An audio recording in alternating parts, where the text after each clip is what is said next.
Find a comfortable position now, whether you're lying down or curled up somewhere warm. Let your body settle into the surface beneath you and allow your eyes to gently close. Take a slow breath in and let it go.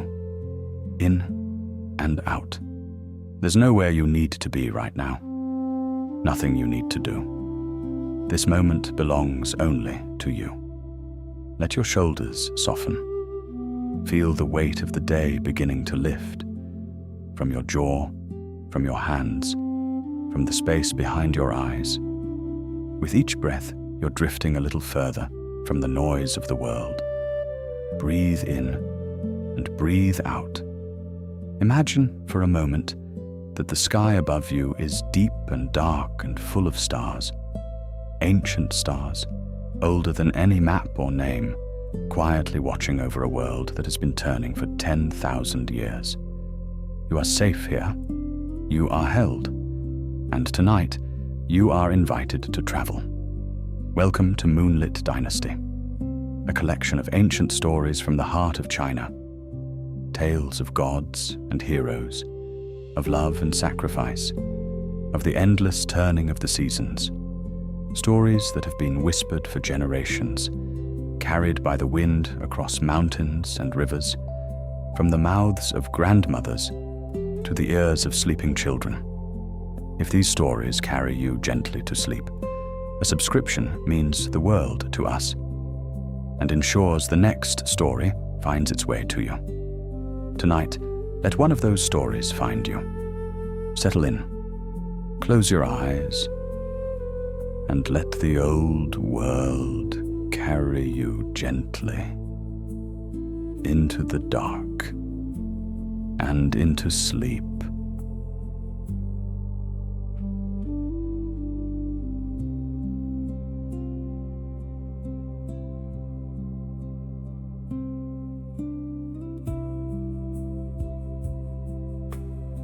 High above the world where mortals walk, above the cloud rivers that curl and uncurl like sleeping dragons, there stands a palace made of light.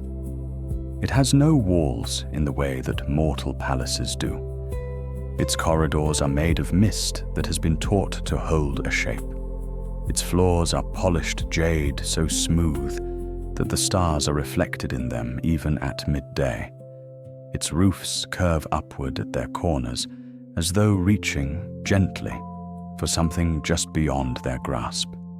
This is the palace of the Jade Emperor, ruler of the heavens, keeper of the great wheel of seasons and souls. From here, he listens to the prayers of every living thing, the soft requests of farmers for rain, the small desperate wishes of children, the long sighs of old men who have not yet learned to let go. He listens to all of them, and the listening is itself a kind of weather, a quiet pressure in the air of the palace. The palace is always full of soft sound, bells that no one rings, ringing anyway, the slow turning of celestial wheels in some far chamber, phoenixes calling to each other in the high gardens where the peaches of immortality ripen for 10,000 years before they fall. Cranes walk through the courtyards as though they own them, which in some sense they do. Nothing here is in a hurry.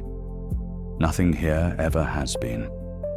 The light in the palace is not the light of any one time of day.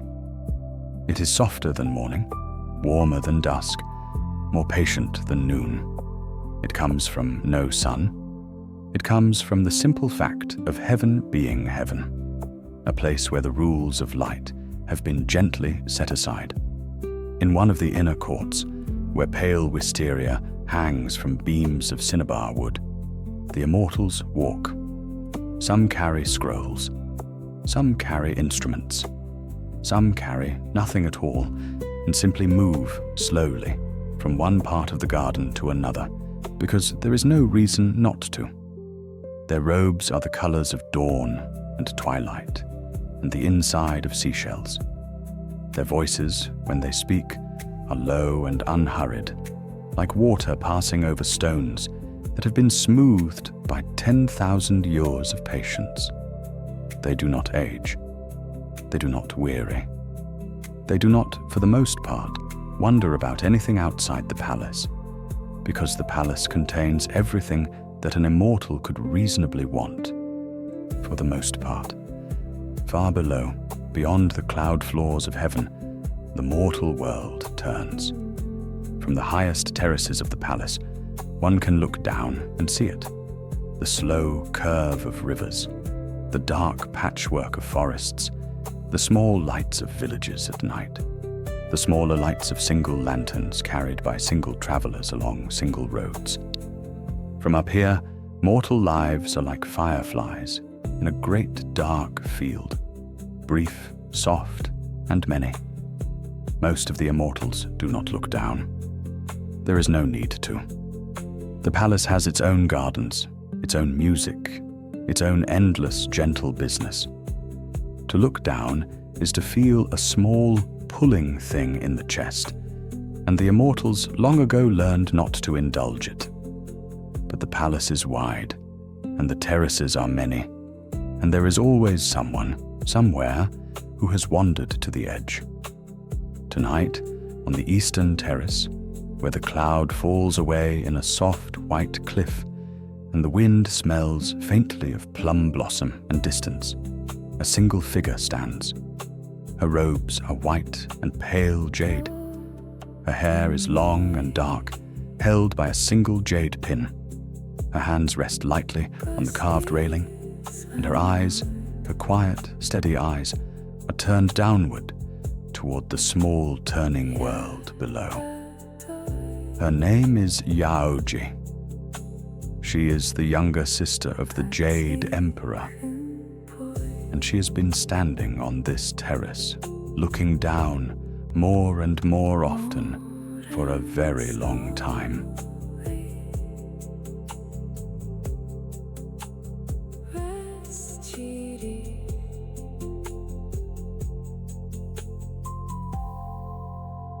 Yaoji had been born into heaven the way mortals are born into a particular village, without choosing it, and with no real way to imagine being from anywhere else. Her earliest memories were of light, of her brother, much older and already grave with the weight of his office, bending to lift her up so she could see the peach trees in bloom, of the slow music that played in the inner halls when the moon was full, of being told very kindly and very early that she was a goddess, that she would always be a goddess, that nothing could change this. She had believed it. For most of her long life, she had simply believed it, the way one believes that water is wet. She was beloved in the palace. Her steps were light. Her laughter, when she gave it, was the kind of sound that made the cranes look up. The immortals who taught her, the old sages with their long white beards and longer silences, said that she had an unusually quick mind and an unusually still heart, which was an unusual combination and a good one. The Jade Emperor, her brother, loved her in the careful way of someone who has many other things to love and not enough hours to love them properly. He visited her gardens when he could. He sent her gifts on the days when gifts were given.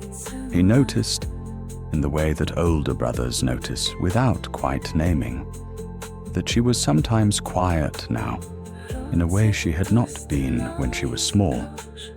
He did not ask her about it. He assumed it would pass.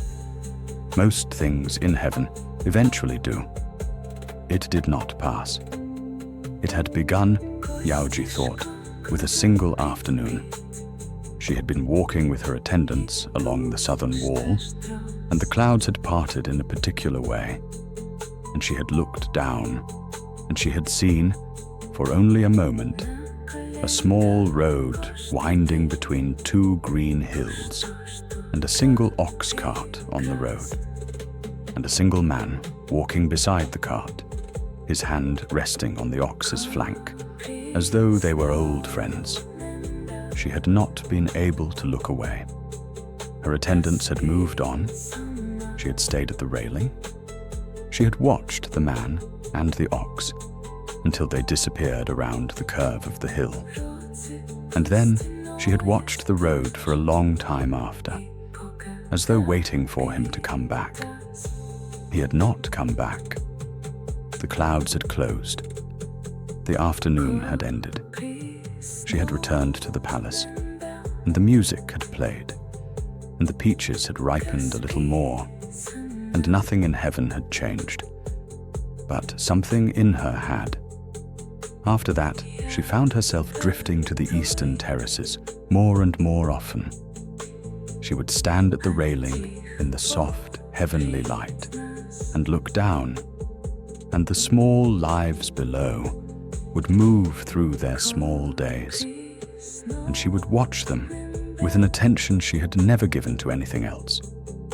She watched a fisherman pull a net from a river. She watched a child cry over a broken pot, and an older sister kneel and gather the pieces. She watched two old men play a game of stones beneath a tree, and one of them lose and laugh about losing. She watched a young woman wait at a gate for someone who, in the end, did come. None of these things were grand. None of them were the sort of thing that mortals would later put into songs. They were simply lives, small, bright, finite, and Yaoji could not stop looking. She did not know yet what she was feeling. She would not have had a word for it. But somewhere inside her, very quietly, a door had opened that could not be closed again. And on the other side of the door was a sky she had never seen. The sky as it looks when you stand on the ground, with the whole vast weight of heaven above you, and a single human heart beating in your chest. She leaned her forehead against the railing. The wind smelled faintly of plum blossom. Far below, the world turned and turned and turned.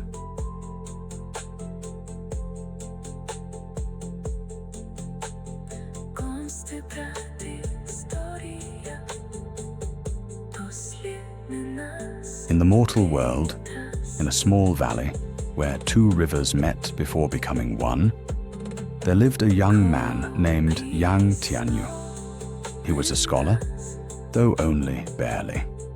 His family had once been wealthy enough to send a son to study the classics, and he was that son, and he had studied.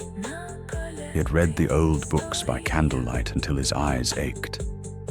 He had memorized poems about cranes and pines and the bending of bamboo in wind. He had passed the small local examinations and failed the larger ones, and he had come home to the valley without bitterness, because bitterness was not in his nature. His family was no longer wealthy. The fields had thinned. His parents had died one after the other in a hard winter, leaving him a small house, a small plot of land, and a small inheritance of books that no one in the village wanted to buy.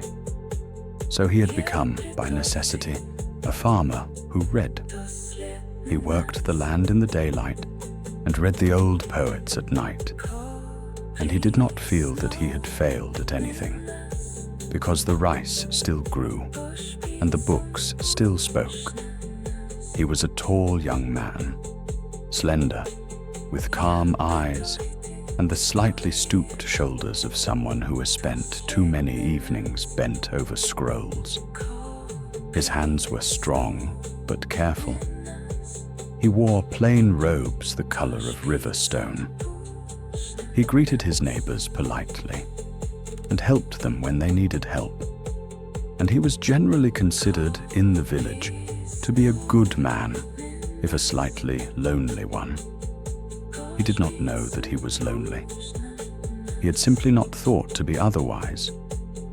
There had been talk when he was younger of finding him a wife, a cousin perhaps, or a daughter of a family in the next village. But the talk had drifted away, the way such talk sometimes does, and he had drifted with it. And now he was 25 years old and unmarried, and he lived alone in his small house with his small fields and his books, and he was, in his quiet way, content. His favorite place in the world was a bend in the river not far from his house, where an old willow leaned out over the water and the bank was soft with moss. He went there in the evenings, after the day's work, and he sat under the willow, and sometimes he read, and sometimes he just watched the water, and the water always seemed glad to be watched. It was at this bend in the river that he first saw her. He had come down to the bank at his usual hour, the sun a low orange disk behind the western hills. He had a scroll under his arm. He was thinking vaguely about a line of poetry he had read the night before, something about the moon reflected in still water being more real than the moon itself. He was not paying attention to anything in particular, and then he looked up, and there was a woman standing at the bend in the river. She was simply standing there, very still, looking at the water. Her robes were pale, not the rough hemp of village women, but not the bright silks of wealthy ones either. Something in between. Her hair was long and dark and gathered loosely. She wore no ornaments that he could see, except a single small pin of pale stone. She turned when she heard his step. She looked at him without surprise, as though she had been expecting someone, and he happened to be that someone. "Forgive me," he said, because he was a polite man, and because he did not know what else to say. "I did not mean to disturb you." "You have not disturbed me," she said. Her voice was low and clear, like the sound of a small bell heard from a long way away. "I was only looking at the river." "It is a good river to look at," he said. She smiled. It was a small smile, careful, as though she was not quite sure how her face should hold it. "Yes," she said. "I think it is." They stood for a moment in the soft evening light. Then he bowed slightly and went on toward the willow, and she turned back to the water, and neither of them said anything more. But the next evening, when he came to the river, she was there again.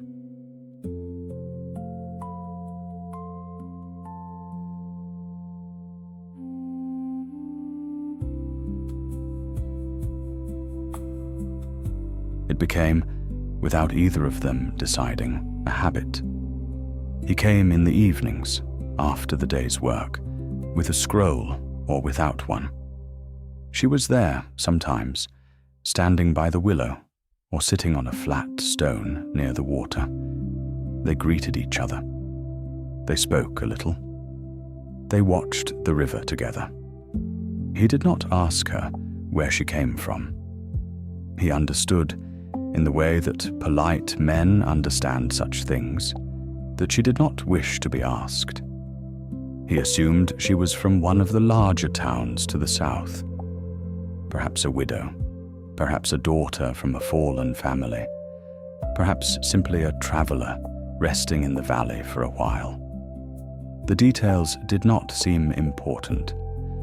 What seemed important was that she was, as he came to realize slowly, the most quietly attentive person he had ever met. When he spoke, she listened. Not in the polite way that people listen while waiting for their turn to speak. Really listened, as though every word he said was worth keeping. When he read aloud to her from his scroll, which he began to do after the first week, she sat very still and watched his face, and when he finished, she would sometimes ask a small, careful question that showed she had understood not only the words, but the silence around them. He, for his part, had never been so willing to talk. He told her about his parents, about the hard winter. He told her about the examinations he had failed, and the small embarrassment of failing them. He told her about his books and which ones he loved most. He told her about the bend in the river and the way the light moved on the water in autumn. She told him very little about herself. He noticed this and did not mind. He understood that some people carried things they could not yet set down. But she asked him questions that no one had ever asked him. What did the rain smell like to him after a long, dry month? Why did he think the old poet had written that particular line about the moon? When his mother had died, what had he done the next morning? The very first ordinary thing. He answered her questions slowly, and he found that in answering them, he was learning things about himself that he had not known before. His own life, told to her, began to seem like a life worth telling. The weeks passed. The willow leaves yellowed at their tips. The river ran a little lower. The evenings began to come a little earlier, and they sat together in the cooler air. And sometimes they did not speak at all. They only watched the water, and the silence between them was the easy silence of two people who have stopped being strangers without quite noticing when. One evening, he asked her very gently if she had family she was returning to. She was quiet for a long moment. Then she said, "I have a brother. He's far away. Does he know where you are?" "No," she said. "Not yet." He nodded and did not ask anything more. She, for her part, watched him in a way that he did not see. When his head was bent over a scroll, she watched his hands, the careful way he held the paper. When he was speaking and looking out at the water, she watched the line of his jaw and the small frown of concentration between his brows. She watched the way his shoulders settled when he sat down beside her, as though some weight he had not known he was carrying had been allowed for an evening to slip off. She had not known, when she descended, what she was descending for. She had told herself, standing at the edge of heaven, that she only wanted to look more closely, to breathe the air, to stand on the ground for a little while and feel the weight of her own body in the world. She had not planned to fall in love. She did not, at first, recognize that she had. Goddesses in heaven do not learn that particular vocabulary. There are no songs about it in the inner courts. There are only the slow centuries, and the music, and the peaches ripening for 10,000 years. But sitting beside Yang Jian under the yellowing willow, with the river running softly past, and the first cool wind of autumn lifting a strand of her hair, she understood very simply that she did not want to go back. She did not say this. She only sat beside him and watched the water and let the small mortal evening close around them, both like a hand cupped around a flame.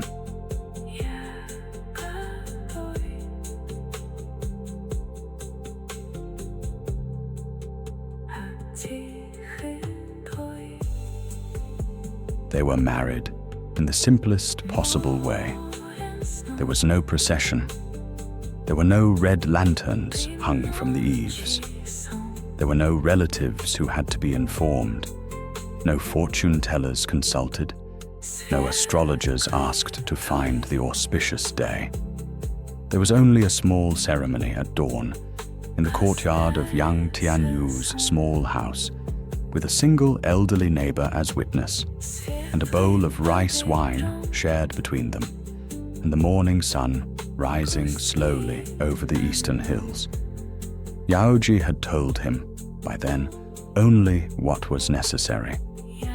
She had said that her family did not know where she was. She had said that they would not approve. She had said that, if he was willing, she would like to stay with him for as long as she was permitted to stay.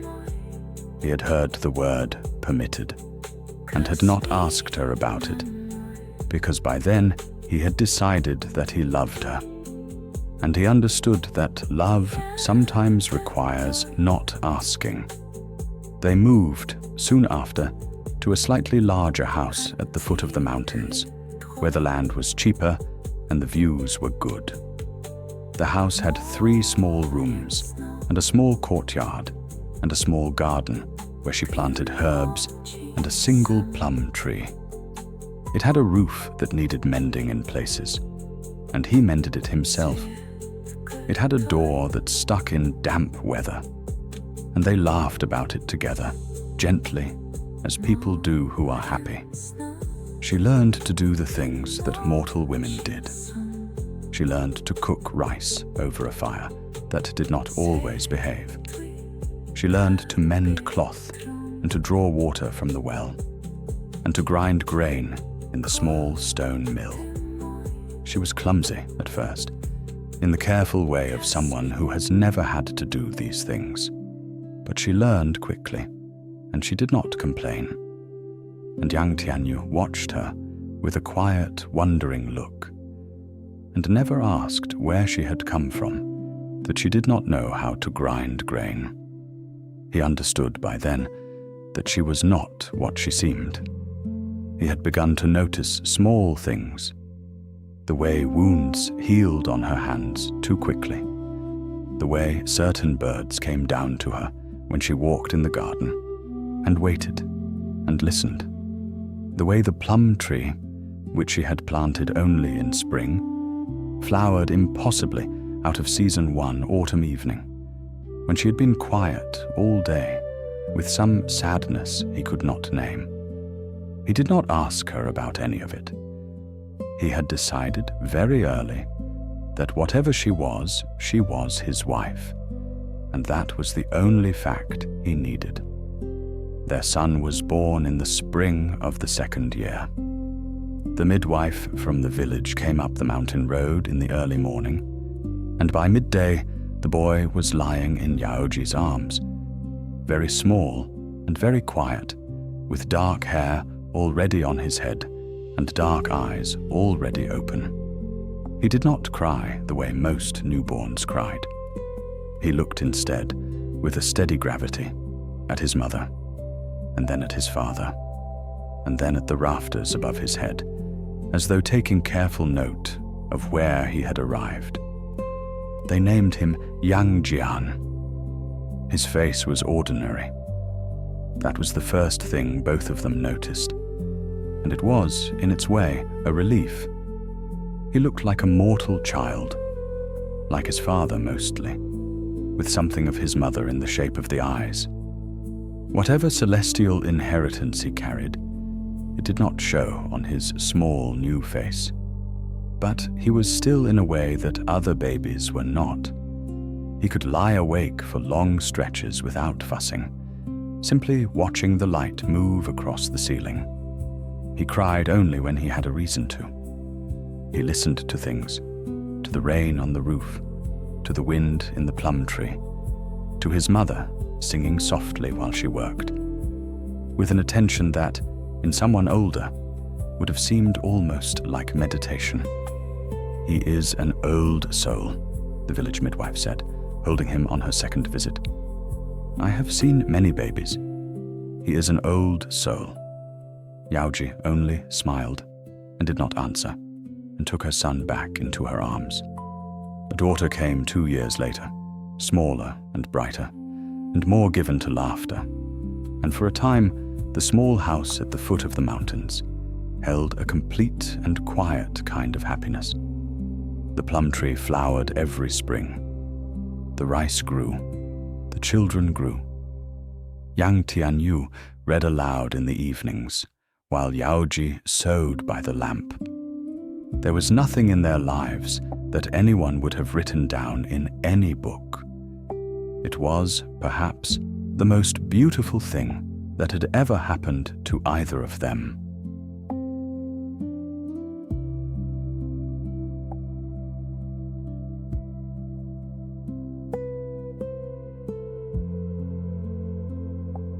Yang Jian was a strange and beautiful child to raise. Other children in the village ran. They shouted. They fell out of trees and broke pots and chased each other in laughing, screaming knots through the lanes. Yang Jian did none of these things. He walked, mostly. He watched. He sat for long, quiet hours at the edge of the garden, observing the ants moving along the stones, or the slow opening of a particular flower, or the way the wind shifted the leaves of the plum tree from one side to the other. He was not unhappy. His parents worried at first that he might be, but he was not. He laughed when something was funny. He smiled when his mother brushed his hair. He loved his small sister with a fierce, careful love that showed itself in small things. Keeping her warm cup of broth between his hands so that it would not cool. Walking slightly behind her on the path so that he could catch her if she tripped. Telling her quietly when she was about to do something that would get her hurt. But he was not, like other children, a creature of noise. He was a creature of stillness. He listened more than he spoke. When he spoke, his sentences were short and exact, as though he had thought about each word before letting it go.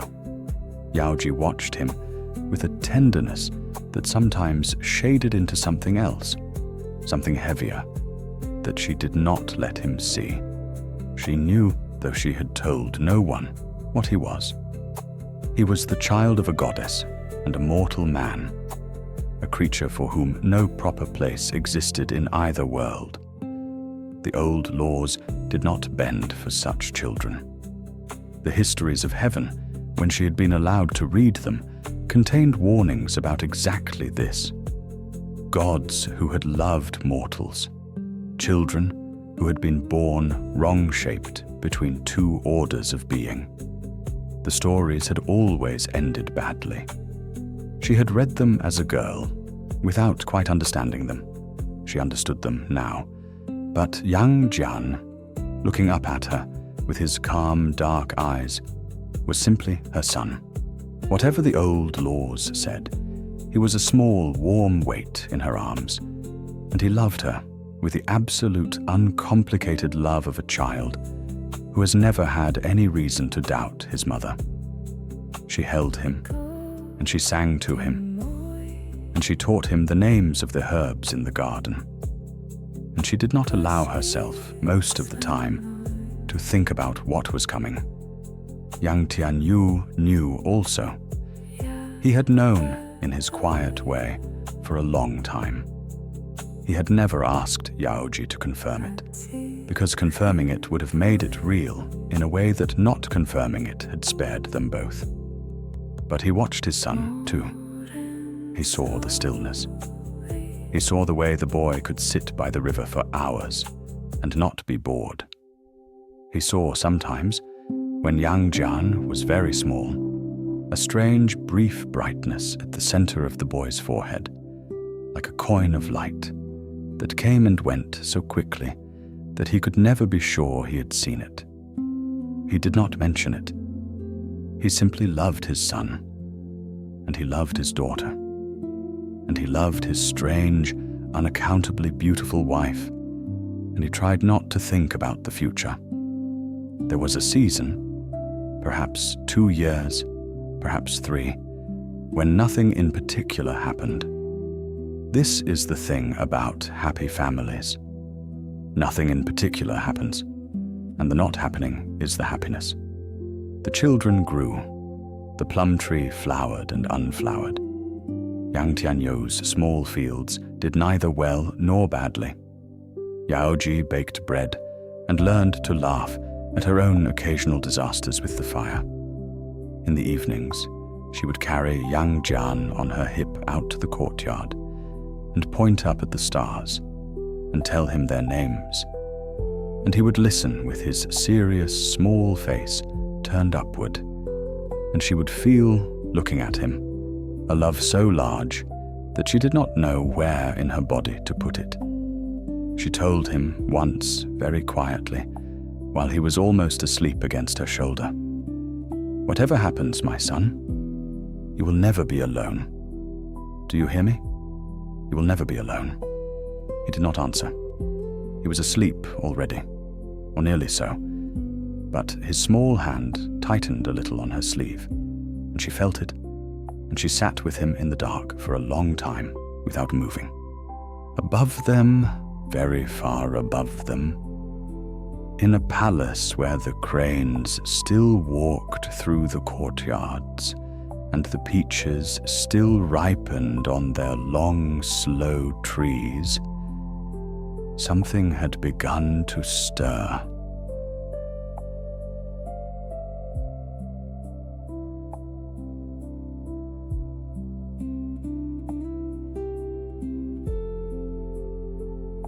It was a small thing that gave her away in the end. A celestial scribe, one of the old careful keepers of the records of heaven, had been counting names, as he did once a century, and had noticed that one name was missing. He looked again. He looked a third time. The name was still missing. It had been missing, in fact, for some years. He brought the matter, hesitantly, to a senior official. The senior official brought it, more hesitantly, to a still more senior one. By the time the matter reached the Jade Emperor, in a quiet hour of a quiet afternoon, it had been carried by many hands, and each hand had been more frightened than the last to be holding it. The Jade Emperor listened. He did not interrupt. When the official had finished, he sat for a long moment in his great carved chair, and his face did not change, but something in the air of the chamber did. The bells that always rang in the inner halls fell silent. The cranes in the courtyards lifted their heads. He sent for his clearest mirror. The mirror was very old. It had been polished by 10,000 years of patient hands, and it could show anything in any world if one knew how to ask. The Jade Emperor knew how to ask. He stood before it, and he spoke his sister's name, and the mirror clouded, and then cleared, and then showed him a small house at the foot of a small mountain, and a woman in mortal robes standing in a small courtyard, lifting a laughing child into the air. He watched for a long time. His face did not change, but the light in the chamber dimmed by some imperceptible degree, and the wisteria on the beams above his head shivered as though touched by a wind that no one else could feel. His anger, when it came, was not the hot anger of mortals. It was the cold anger of one who is bound. He was the Jade Emperor. He kept the wheel of heaven turning. He was the one who upheld the law that gods do not belong to mortals, that the orders of being do not mix, that what is above must not come down, and what is below must not come up, except in the careful ways permitted by the wheel. He had upheld this law against many others. He had refused petitions. He had sent immortals home from gardens they had grown too fond of. He had been, all his long life, the keeper of the line.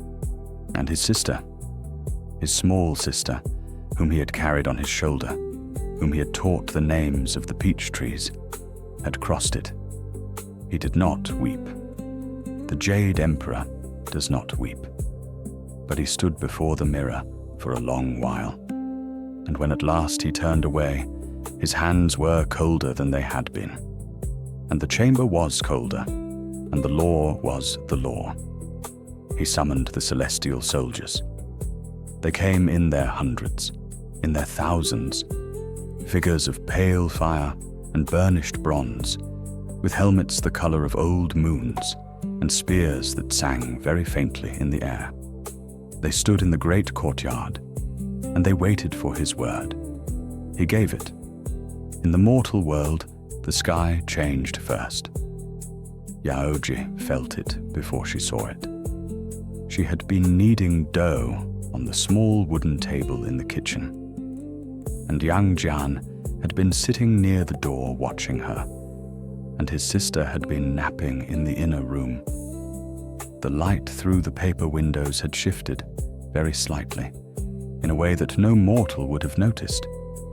Yaoji had stopped kneading. Her hands had gone still. She had looked at her son. He had looked back at her with his calm, steady eyes. He was perhaps 7 years old.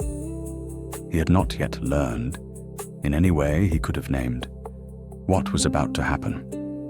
But she saw, in his face, that he understood her stillness. He understood that something had changed. "Go and wake your sister," she said. Her voice was very quiet. "Go and wake her, and put on your shoes, and stand by your father when he comes inside." He nodded once. He went. She stepped out into the courtyard. The sky above the fountain was changing. The blue had deepened into a strange, thin white, and from far above, in a place that had nothing to do with weather, a great, soundless brightness was descending. She could see them if she looked carefully.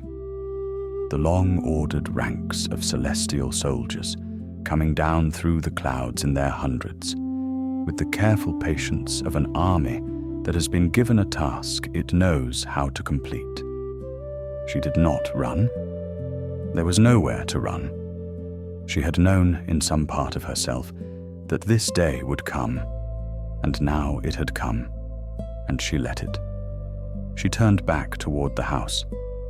Yang Tianyu had come in from the fields. He was standing in the doorway with their son and daughter, his arm around both of them, his face very pale. He looked at her, and she at him, and a great deal passed between them that there was no time to say. "I am sorry," she said. "Do not be," he said. His voice was steady. "I would do all of it again." The brightness above the mountain was very close now. She walked toward her family, and she gathered her children into her arms, and she held them, and she did not let go until the celestial soldiers came down through the roof of the small house like a great silent tide, and her family was pulled from her hands.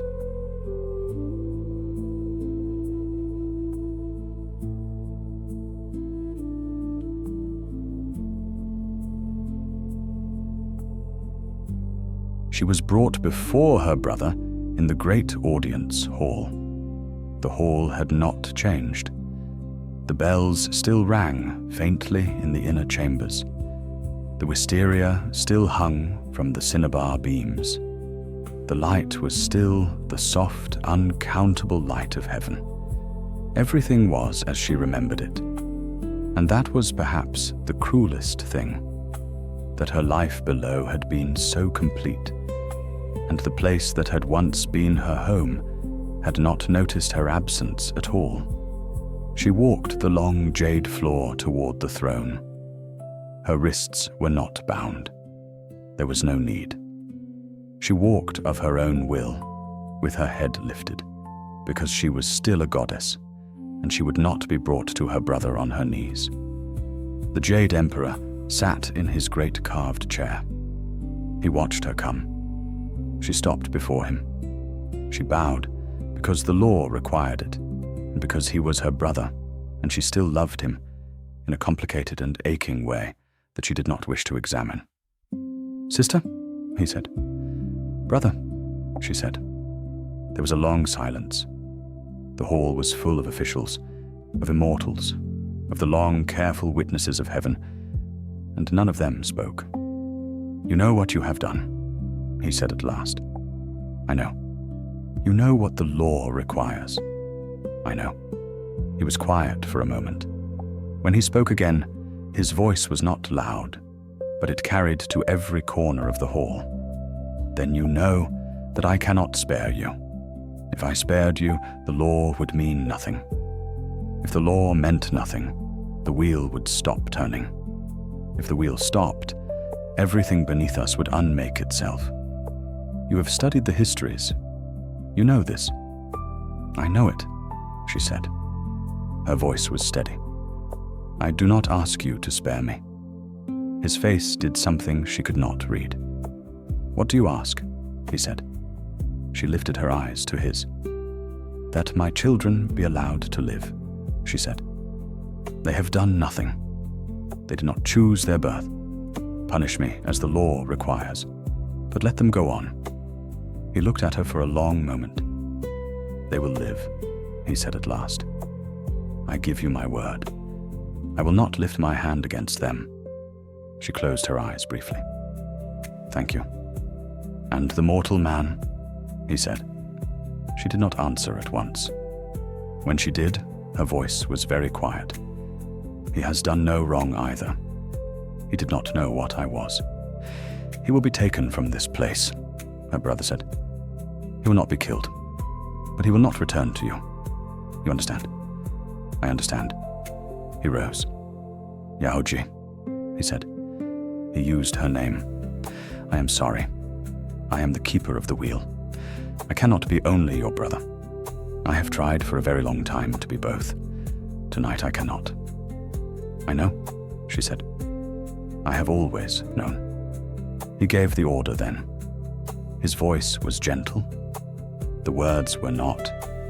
She was to be sealed beneath the mountain called Taoshan, the great peach stone mountain that stood at the edge of the eastern range, far from the small house where her children slept.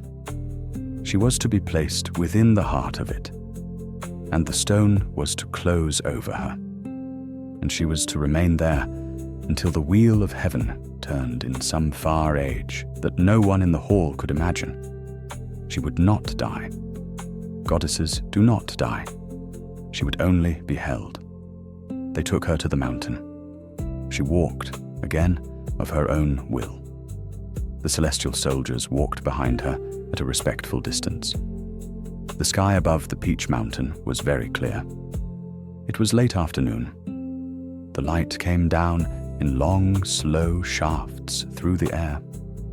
At the foot of the mountain, the stone opened for her. It did not crack. It did not grind. It simply parted, the way water parts for something it has been told to receive, and a great soft chamber appeared within the rock, just large enough for a single figure to stand in. She stepped into it. She turned to face outward. She wanted to see the sky. The soldiers stood in their careful ranks. The chief among them lifted his hand. The stone began, very slowly, to close. She watched the sky. She watched a single small cloud crossing the blue.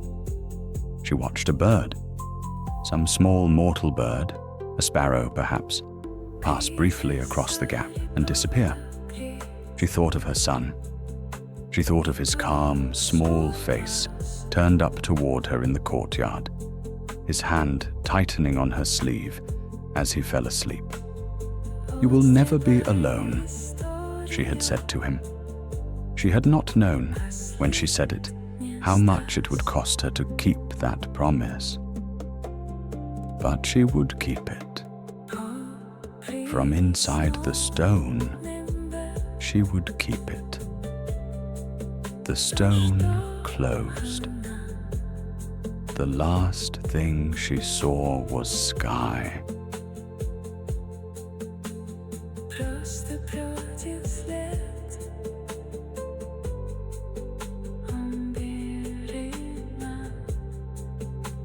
The years after the sealing moved slowly, the way water moves through a deep pool, without hurry, without sound, but always going somewhere.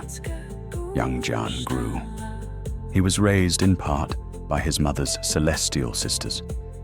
They came to him quietly, 3 of them, in robes the color of mist and river pearl. And they took him into a small, hidden valley, far from the great courts of heaven. There, in a house of bamboo and pale stone, with a stream running past the doorstep, and lotus flowers opening every summer in a shallow pond, they fed him, clothed him, taught him to read the old characters, and to draw a bowstring back without trembling. They were not unkind. They were not warm, exactly. Celestials are seldom warm in the way mortal mothers are. But they pitied him, and they loved him in their careful, distant way. They called him child, more often than they called him by name. They smoothed his hair when he sat cross-legged in front of the low table, working through a scroll. They corrected his brush strokes. They did not speak of his mother unless he asked. He almost never asked. The other part of him was raised by himself. In the long afternoons when his aunts drifted off to attend to their own quiet duties, he wandered the valley alone. He watched the herons stand motionless in the shallows. He watched the clouds change shape over the ridge. He learned the names of trees by listening to the way the wind moved through their leaves. He grew lean and brown and quiet, with eyes that took in more than they gave back. He did not speak much of her, not to his aunts, not to himself. There was a place inside him where her name lived, and he kept that place closed, the way one closes a door against the cold. Not because what is inside is unwanted, but because it is too precious to leave open to the wind. Once a year, on the day she had been sealed, he went to Taoshan. It took him many hours, even by the small spells of travel his aunts had taught him. He went alone. He brought nothing with him. No incense, no offering, no scroll of mourning. Only himself. He would arrive in the late afternoon, when the long shadow of the mountain fell across the valley below it. He would walk up the soft slope until he reached the pale peach-colored stone, and he would stop, and he would press his palm flat against it. The mountain was always warm where she was. Not hot, only warm, like the cheek of someone sleeping. He could find the place without looking. He could find it with his eyes closed.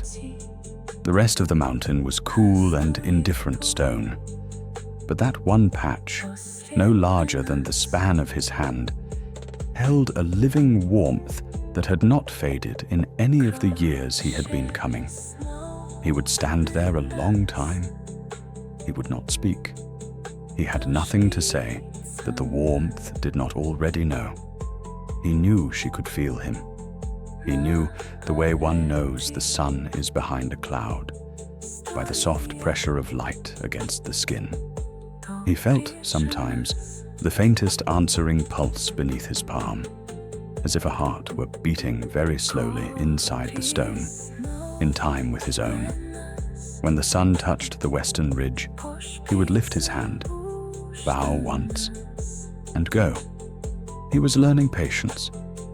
He did not yet understand how much of it he would need, but he was beginning to understand that patience was a kind of love, the longest, quietest kind, and that he had been born with a great deal of it inside him, like a well whose bottom no one had yet found.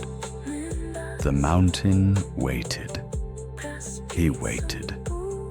Year after year, the warmth did not fade.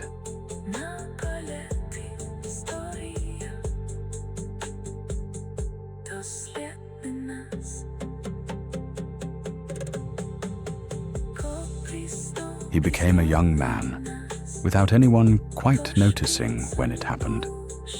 One spring, his aunts looked up from their weaving and their reading, and saw that the child, who had once sat cross-legged at their table, had grown tall, taller than they were, broad through the shoulders, with hands that had learned the shapes of bow and brush and stone. His hair was long and dark, and tied back simply. His robes were plain, the color of river clay and pale bark. He moved through the small house without sound, the way a deer moves through a clearing. He had grown into someone who carried himself carefully, as if he knew the weight of what he held inside him, and did not want to spill any of it. People who met him often said, later, that they remembered his stillness more than anything else. He was like water in a deep pool, calm at the surface, but with great depth beneath. When he listened completely. When he spoke, his voice was low and unhurried, and his words were chosen the way a craftsman chooses stones for a wall, each one fitted to its place. His 3 eyes had not yet opened. The 3rd eye remained a closed vertical mark upon his forehead, faint as a brushstroke, half erased. But his aunts knew it was there, sleeping. And sometimes, when he turned his face toward the moon, they thought they saw the mark glimmer, as if dreaming. He had grown skilled. He could draw a bow and strike a leaf at 100 paces. He could read scrolls in 3 old scripts. He could sit motionless for half a day in meditation, his breath so slow that the moths landed on his sleeves. The small magics his aunts had taught him, the folding of distance, the listening to wind, the speaking to water, came to him easily, almost too easily, as if his hands had always known them and were only remembering. But his aunts watched him sometimes with an expression he could not quite read. It was something between pride and sorrow. They were proud of what he had become. They were sorrowful because they knew, all 3 of them, that what he was becoming was a person shaped by an absence, and that no amount of skill or learning would fill the place where his mother had been. They knew also that he would not stay with them much longer. They could feel it in him, the way one feels the turning of a season before the first leaf falls. He had been gathering himself for years, quietly, the way a river gathers itself before it leaves the mountains for the plain. One evening, in the blue hour between sunset and lamplight, he sat on the stone step outside the house with the eldest of his aunts. The stream made its small, soft sound nearby. A single star had appeared above the ridge. He was quiet for a long time, watching the star. Then he said, without turning his head, "Auntie, how strong does a person have to be to split a mountain?" His aunt did not answer at once. She was holding a cup of warm tea in both hands, and she looked down into it for a long moment, as if she might find the answer floating on its surface. She had been expecting this question for years. She had prepared, in her mind, many gentle answers. But now that it had come, all of her prepared answers seemed thin and useless, like paper held up against a great wind. In the end, she said nothing. She only reached out and laid her hand very lightly on the back of his. He understood. He did not ask again. They sat together until the 2nd star appeared, and the 3rd, and the whole sky filled slowly with the silver writing of the heavens. Somewhere, very far away, a mountain held its warmth in the dark.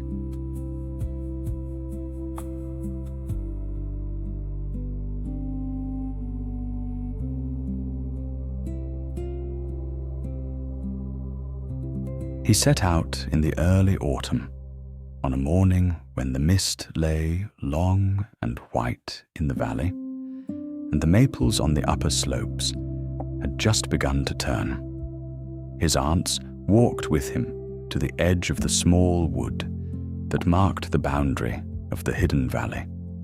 They had given him a traveling cloak of soft grey wool, a small bundle of dried fruit and rice cakes, a flask of clear water, and a single jade pendant, pale green, shaped like a leaf, which he tied at his belt without comment.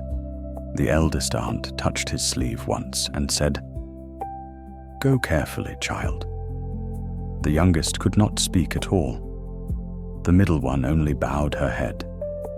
He bowed to each of them in turn, deeply, the way one bows to a teacher. Then he turned and walked into the mist. He did not look back. He carried the mountain at his back without needing to look. Taoshan lay to the east of the hidden valley, and as he walked west, he could feel it behind him the way one feels the sun on the back of one's neck. A steady, gentle, unrelenting presence. As long as he walked, the mountain was behind him. He would not lose it. It would wait. He passed through mortal lands first. He walked through villages of clay-tiled roofs, where children chased chickens through dusty lanes, and old men dozed in doorways. He walked through harvest fields, where farmers were cutting the late millet, their bent backs golden in the slanting light. He walked through small market towns, where merchants called their wares, and the smell of frying oil and steamed buns filled the narrow streets. He spoke politely to those who spoke to him. He ate when he was hungry. He slept under the eaves of small temples when night caught him on the road, and he left a coin or a handful of rice on the altar in the morning. He was looking for a master, not a teacher of letters or of swordsmanship. Those he had already had. He was looking for someone strong enough to teach him what he needed to know. He did not say even to himself what that was, but he knew the shape of it. He would know the master when he found him. He climbed into the mountains and walked among hermits who lived in caves above the cloud line. He drank tea with old Taoists who had not spoken to anyone in years, and who looked at him with kind, weather-worn eyes. He sat with monks in stone temples, where the bells rang at dawn and dusk, and the air smelled of pine and incense. He listened to each of them. He bowed. He thanked them. He moved on. He passed into immortal lands too, places where the maps of the mortal world no longer held, where the rivers ran with light, and the trees bore fruit that ripened only once in 1,000 years. He walked among small jade pavilions on cloud islands. He crossed a bridge of woven mist over a gorge, whose bottom he could not see. He bowed to immortals who watched him pass with curious, unreadable faces. Word, he knew, traveled ahead of him. The boy of the sealed goddess, the quiet one, the one who was looking. He was not in a hurry. He had been learning patience since he was a child. He understood that the right master could not be rushed toward, only walked toward, slowly, steadily, the way one walks toward a distant lamp in the dark. Some nights he camped alone, beside small fires, under enormous skies. He would sit with his hands resting on his knees, and his breath slow, and he would feel the mountain behind him, warm in the dark. He would think, "I am coming, not yet, but I am coming." And the mountain, far away across all those miles of road and cloud and river, would seem to answer, very quietly, "I know. Take your time. I am here." He walked on.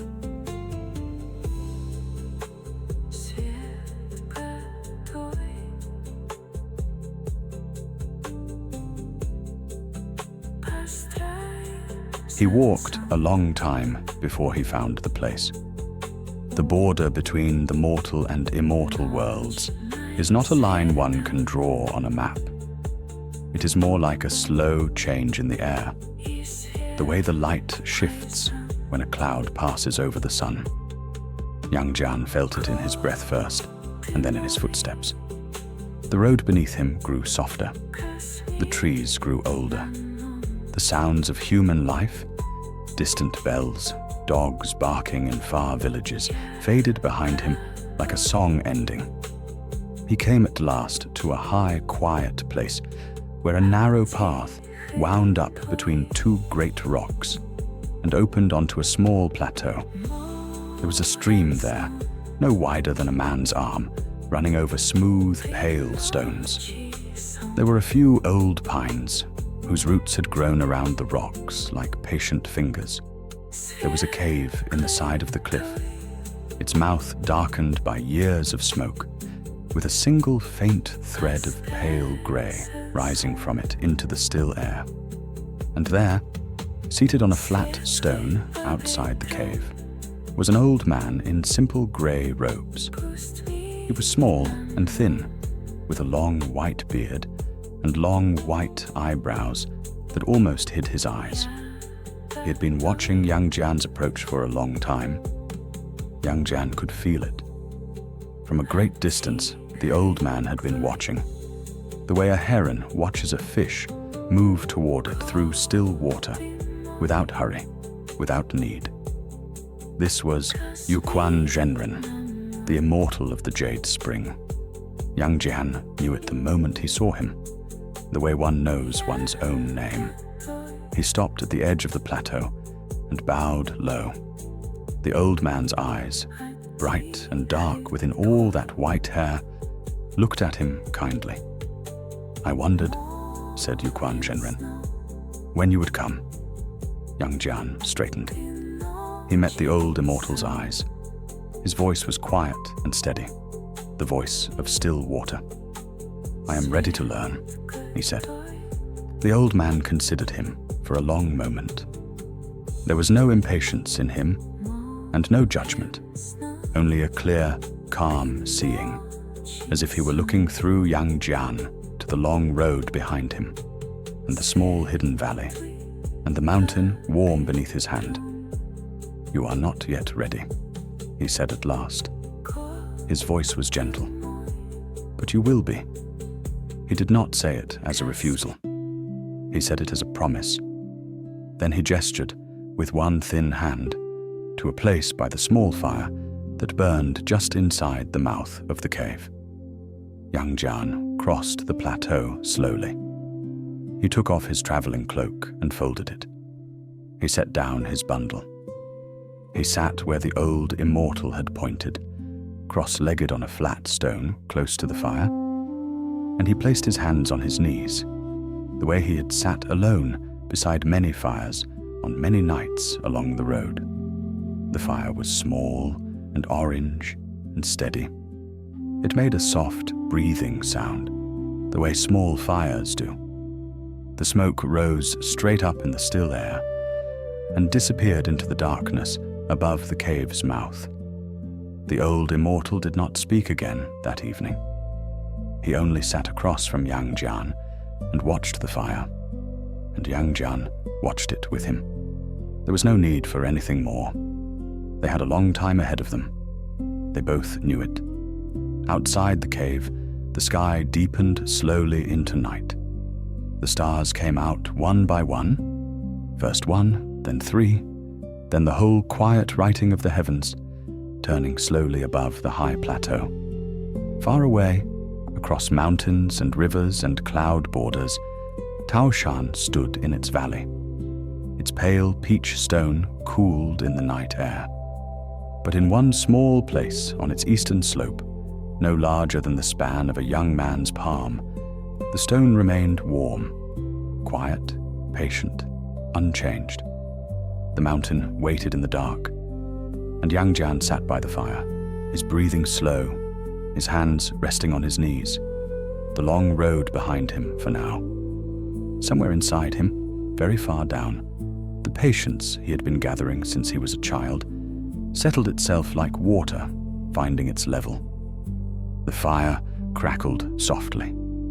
The stars turned. He had arrived at the beginning of what he had come for.